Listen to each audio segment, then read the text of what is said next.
In more developments overnight, 4 people have been discharged from hospital. However, a small handful remain in varying conditions.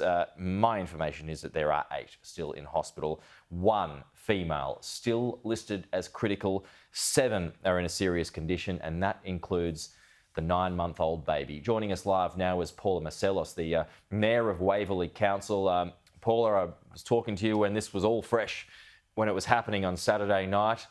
Are you any clearer to getting wrapping your head around things? Well, I'm still pretty shocked, but I think it's now the realization of the immensity and the scale has hit home, like it has for a lot of people. And I spent quite a long time in Bondi Junction Mall yesterday from 6 in the morning. And, you can see lots of people coming through, laying floral tributes. And I think what's happening now, people are moving, and myself included, from that incredible sense of disbelief at the utter senselessness of this act through to people now feeling incredible grief or anger. And you can see how everyone is coming to the mall to lay the floral tributes. It gives people something to do in terms of acknowledging there. You also see a lot of people who have been staying there. I think there's been a need for people to be with other people, to be able to support each other, to express that grief. Mm. So, as a council, we're now looking to see what we can do from a perspective of supporting people. This morning, Allegra, Spender, Marjorie O'Neill, Kelly Sloan and I will be discussing having some kind of a physical event, like a vigil or something. So we're really concerned to be there for the community, support them and help process what happened so that everyone can at least get some kind of closure on this. Yeah, where would you consider having the vigil in a place that would be big enough, Paula? Because I imagine so many people would want to attend.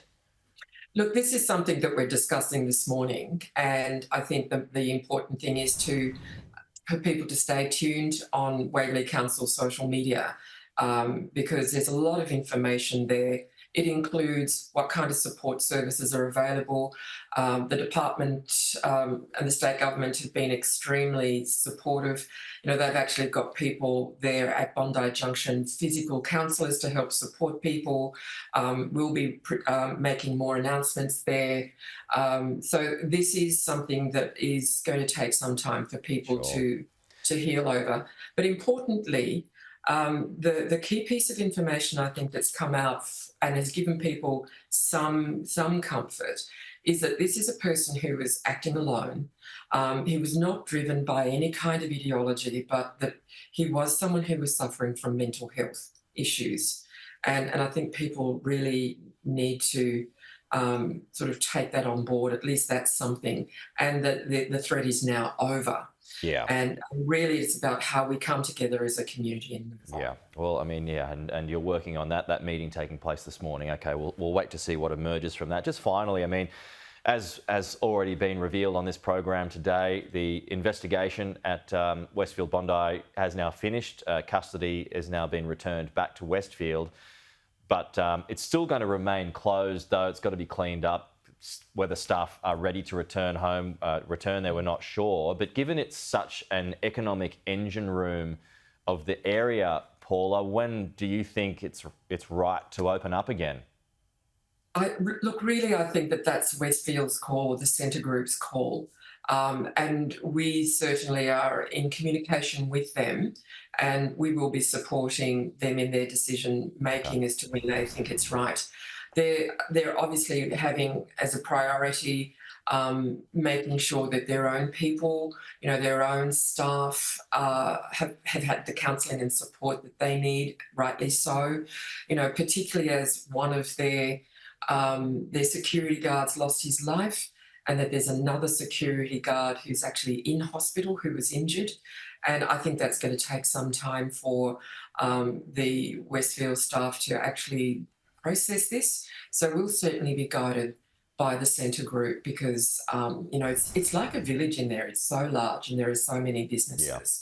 But Bondi Junction is a retail hub, and so there are lots of other businesses around. So I'm sure that there'll be a lot of people who will, and a lot of businesses that will also be thinking of that. Our masts are our Yeah. flags are a half mast, and I asked for that to occur yesterday. So there'll be lots of these sorts of symbols of respect throughout Bondi Junction, I would Yeah, I imagine. remember those floral tributes when the Lint siege happened. They were massive, and I would expect a similar thing happen there at Bondi Junction. Paula, really appreciate your time. Yeah, as we take those live pictures back again from where that tribute is growing by the minute. Paula, thank you so much for your time.